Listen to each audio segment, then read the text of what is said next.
To everyone. This is Dr. NAACLS for November 2022, but specifically about Board of Directors decisions and just a general update from the last Board of Directors meeting, which was September of 2022. A quick timestamp on this for those who watch it on YouTube later. We're recording this on November 28th, 2022. If you watch this a month, 2 months down the road, especially if we discuss any kind of compliance items, please double check the documents on the website to make sure compliances remain the same. And if you have any questions, you can just contact NAACLS staff. Okay, today's team, Dr. Maribeth Flaws, the president of the NAACLS Board of Directors, will be presenting today. And then as far as staff goes, we have Marissa James, the CEO, and my name is Mark Spence. I'm a program approval coordinator. As I said before, this is the board update. Real quick, before I hand it off to Maribeth, we are making a change based on some feedback we've gotten from program directors on how we publicize and keep transparency about some of the decisions that are made at the board level. So as you know, in addition to this board update, we also do a written board update on the NAACLS news.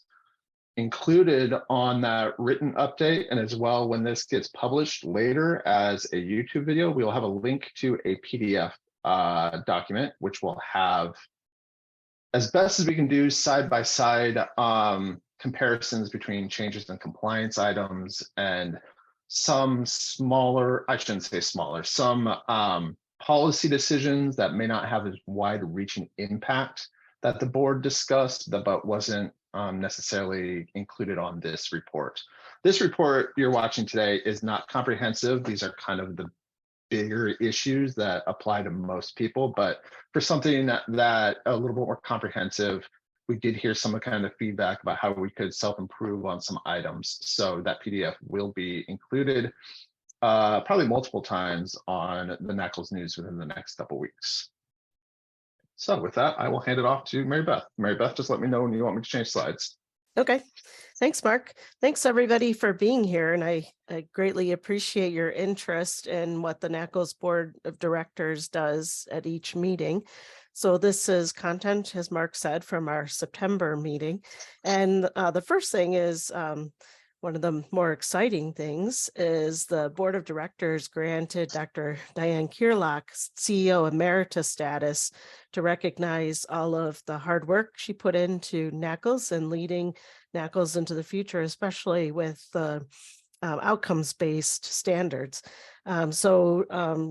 She is still active, sort of with NAACLS. She responds to questions and suggestions, and she's enjoying retirement in Arizona. So congratulations to Dr. Kierlach. So next slide, Mark. We wanted to let you know that we're changing 2 fees.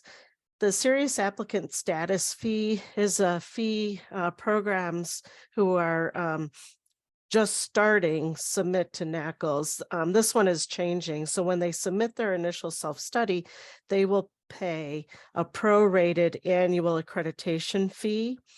And then the following July, they will be charged the annual accreditation fee, just like all other programs. So that is one change. The other change is that program directors who are, or people who are submitting applications to be named a program director will have a fee of $200. And this is because there's, both fees are because there's a lot of staff work that goes into both the programs in serious applicant status and in approving a new program director. And so the change in the fees are to account for the activity of the staff to process both of those applications. All right, Mark. We have an IDEA task force. So we have chosen the acronym IDEA for the diversity related issues because we wanted to include access. So IDEA for us is inclusion, diversity, equity, and access. We are just naming participants to this task force to see how what they recommend NAACLS do in terms of the diversity issues. And this will be in terms of the staff and operations, and then programs, faculty, students. If you have some interest in serving on this task force, please send an email to info@naacls.org, and then we'll consider your application for membership on the task force. But we're looking forward to, one of the tasks is task force, and one thing that we're doing already is looking at what are other people, including other specialty accreditation organizations, doing with regards to diversity and equity. So we're looking for some best practices and looking at how we can implement those at NAACLS. So next slide, Mark. One thing that's been ongoing for at least the last year, maybe year and a half, is we have a task force on the future professions. So we've been out looking for unaccredited specialty areas related to laboratory and medical laboratory. And we've identified a number of groups, and our task force and work group have already come up with standards for public health microbiologists and medical laboratory microbiologists, and have developed standards. Those standards are now out and available for public comment. They're very similar to the standards that we already use for our existing programs, and then just tweaked a little bit to represent the different scope of practice of those two groups. And as we develop other groups, we'll be putting out other standards. There are also some DCLS standards that have gone out for public comment as well. What was really exciting the last year is ASCLS finalized the scope of practice and the scope of practice for the DCLS. And so our DCLS review committee took that scope of practice and then made sure that the standards followed that scope of practice and covered the scope of practice. And so that changed some things in their standards a little bit. And so those are out for public comment too. And you can find those, Mark, in a previous NAACLS news on the NAACLS website. On the NAACLS news, there's also instructions on how to submit public comment. Any kind of conversation that basically happens on the ASCLS listserv or a variety of program directors' Facebook pages, that will not be considered. We ask just for the sake of organization and making sure we capture everything, that it goes to a specific email address, which is available on the NAACLS news. Mm-hmm. Thank you. And we're looking for comments by December 17th. We also have another task force. NAACLS has been very busy this year with a lot of initiatives, and this one is about reviewing our standards. So the last time the standards were, the current standards were adopted was 2012. So it's 10 years. It's time to look at, are those standards still reflective of what's going on in practice, and do we need to update them? So we have a task force right now working on looking at those standards and doing some revisions. And again, just like any substantive change that NAACLS does, those revised standards will go out for public comment so that you can have a voice in whether you think that that change is, or what you think about that change and that standard. And then all of that feedback will get considered by the task force. They will then present revised standards to our review committees for comments, revision. Eventually it'll go to the board of directors for a vote. And we always give time for programs to comply with standards. So after the standards are voted on and adopted by the board, there will be an implementation period. So they won't be effective immediately. You'll have time to revise operations to come into compliance.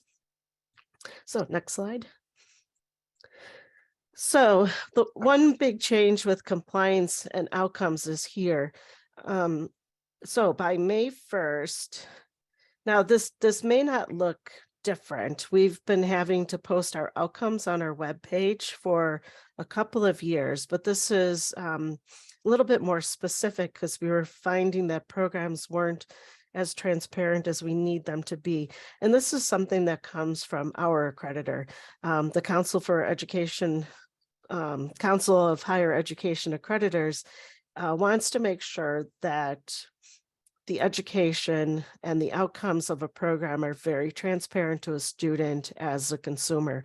So you must have your external certification rate, graduation rate, placement rate data for each of the last 3 active years listed year by year as a percentage. So you have to say 2019 to 2020, your certification rate was some percentage. You can also put, you know, how many students that was, you know, it was 10 out of 10 students or whatever you have. Also, those outcomes have to be no more than 1 click away from your program's homepage. So they're either on the homepage, the student or consumer, anybody scrolls down, they can see right away, or there's a link on the homepage that takes them to your outcomes, and that's all they have to click. If you do not have a website, then you must describe and submit evidence of how you provide those same outcomes to your prospective and current students. So yeah, and just if I can you. chime in real quick, the big change in here is the year by year. I know there's been a lot of, over the past 2 years, there's been a lot of change in this compliance as we come up to speed with CHIA's requirements. But just for those wondering what exactly has changed since we made these changes last spring, it is they must be listed year by year. And we are waiting. And again, this is in effect on May 1st. We wanted to give you guys a little more time to apply these changes, since you have to. A lot of you will be bringing IT into the loop. Mm-hmm. Yeah, and NAACLS does check websites for this data, and they will email you if they cannot find it, and then you'll have to provide a response and let us know where that information is. And it has to be within 1 click of a homepage. And then maybe our most exciting, everything is exciting. There's so much stuff going on. So we're turning 50 years old. It's our birthday next year. We have a number of different celebrations that will be going on, but probably one of the biggest will be an extra celebration at CLEC on Thursday, March 2nd. So we are collaborating with ASCLS to make that, what are they called? You know, the cocktail hour? Yes. Yeah, partners. Industry partnership. Yeah, cocktail hour, dinner hour, that whole event Thursday night. We're going to have extra desserts and a big cake, and there'll be champagne and giveaways and all kinds of fun stuff for our 50th anniversary. And here on this slide, you can see our new logo in celebration of our 50th anniversary. We'll have other stuff during the year. There'll be some Dr. NAACLS and, you know, NAACLS news articles about how education and the profession and NAACLS has changed throughout the 50 years. One thing that I do want to say is that, you know, thank you to all of our volunteers, whether you review self-studies, site visits, you've been a member of a review committee, you've been on the board of directors. Thank you so much for all of your hard work, because NAACLS would not have survived and made it to 50 years without you. We are also sponsoring, as tradition, the NAACLS workshop right that Thursday morning before CLEC starts, and information about registration for that workshop will be coming out soon. But know that we will also have that, and there'll probably be some surprise celebrations during that workshop, which starts at what, like 6 o'clock or so, 7 o'clock in the morning. So, sorry, next slide. Okay. I can kick this off. So we're opening up to the general Q&A. Before we get there, we always like to mention this very valuable resource that we have, which are the DLPs which stands for discipline lead person. So the volunteers here that represent each discipline we accredit, they are members of the review committees, and they have made time and have access to answer any kind of standard interpretation questions. They're not necessarily here to consult on larger ticket items. Like, for example, when I first started in program services, I had a program director wondering if the DLP could look over a progress report or a self-study review response. They're not necessarily there for that kind of large scale consultancy, but they are there to give you an idea of what review committees are looking for when it comes to standard compliance. So, and in addition to what Maribeth said before, we do thank the volunteers who have made their time and their expertise available to our program directors in circumstances like this, or if you have reviewed self-studies or been a site visitor before in the past. So we do have one question right now in the Q&A, and if anybody else has any questions regarding items we specifically address in this or other items, if you're working on a self-study, prepping for a site visit, anything, it's wide open right now. But this applies to publishing outcomes. Is reporting at class of 2019 or class of 2020 acceptable? I would say NAACLS is trying to be flexible on the phrasing, but what I would keep in mind, and this is something we ran into repeatedly when we checked outcomes before, is that for standard 2, we give programs a year for their students to complete the certification exam.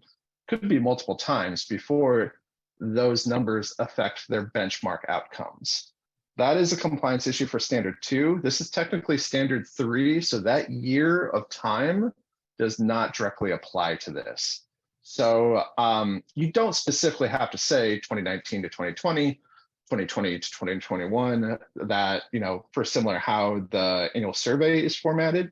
If you want to put 2019, 2020, 2021, that's fine. We just want to avoid situations where programs have a lot of blank information in their outcomes that they're publicizing, because ultimately we want to make sure that information is available so students and family of students and the public at large can start making informed decisions about educational choices. So that's kind of as specific as the answers I can give. So I think the answer in there was, okay, it is okay. Yes. Yeah, as long as you have 3 separate years and they're your 3 most active years. So you can't go back, this is 22, you can't go back to your data from 2016 because it was 100%. And since then it hasn't been. It has to be the 3 most recent active years separated as 3 separate years. So however you call that, we'll leave up to you. And then Joan had asked about the change fees for program directors. Is that something that other accreditation agencies are doing? And the answer I gave her was yes. I don't know exactly who and how much, but yes, other agencies are doing the same thing because there is a fair amount of staff time that's put into reviewing all of those materials.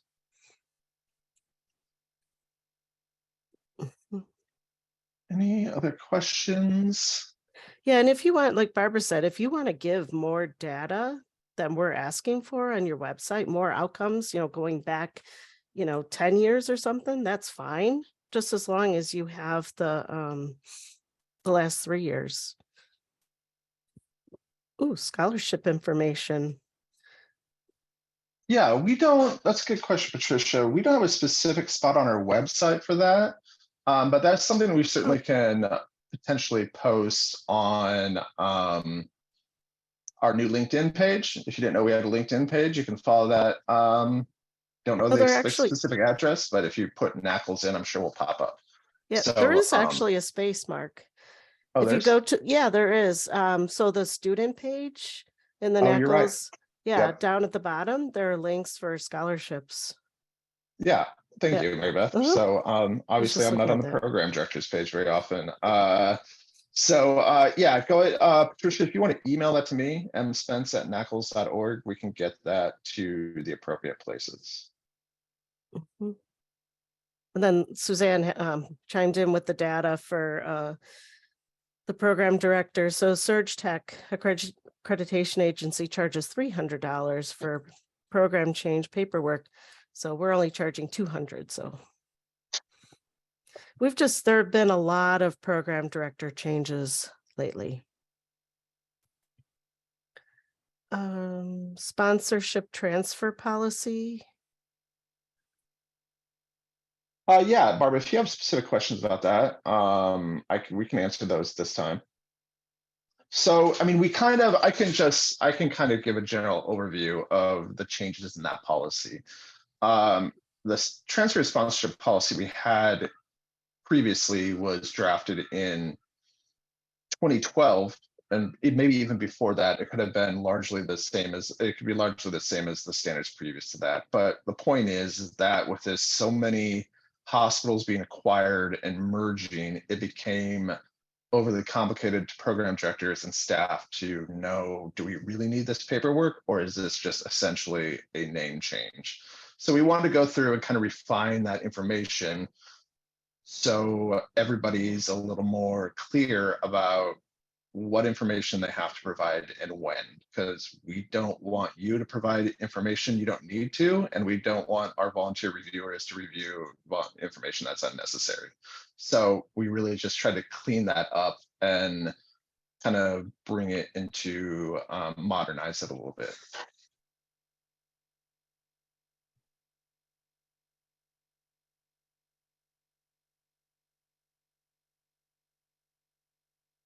Any other questions? These are good questions.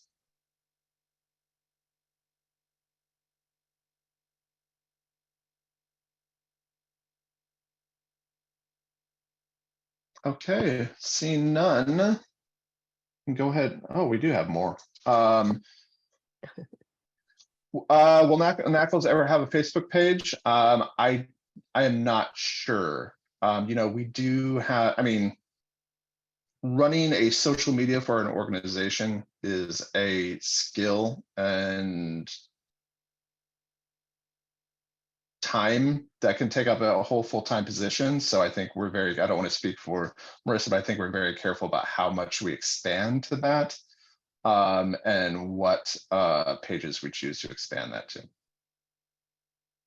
Yeah, at this time, we're focusing on LinkedIn just to try and keep the amount of materials or feedback coming in one or two places.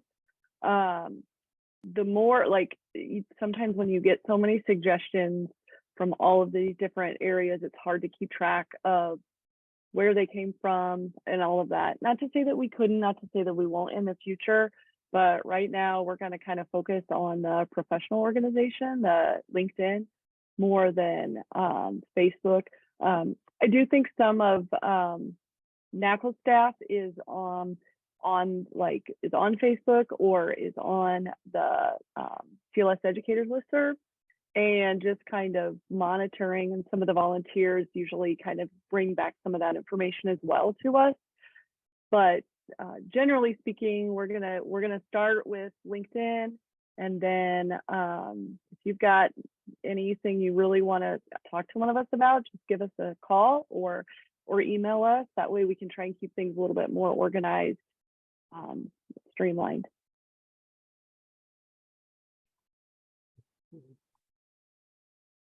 So Mark, Barbara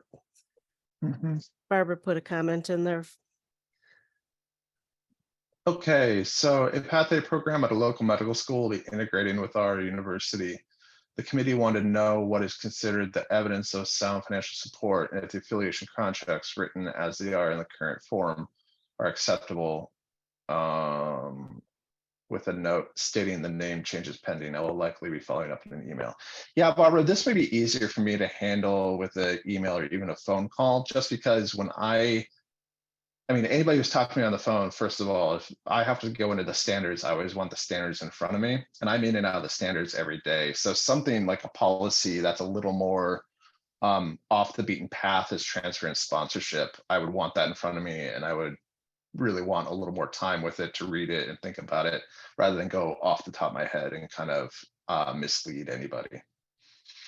But I would be happy to help you on a phone call or something like that, you know, before everybody kind of departs for Christmas.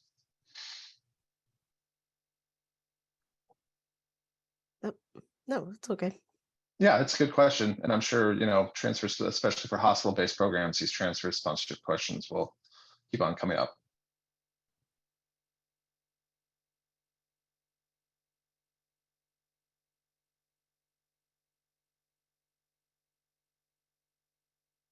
So Mark, you're going to have a call for volunteers coming out soonish, right?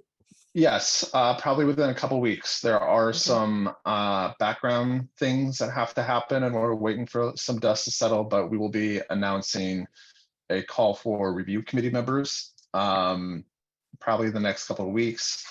Give people a couple of months to complete those materials, even though materials are pretty quick. But thank you, Maribeth. I'll just plug that again.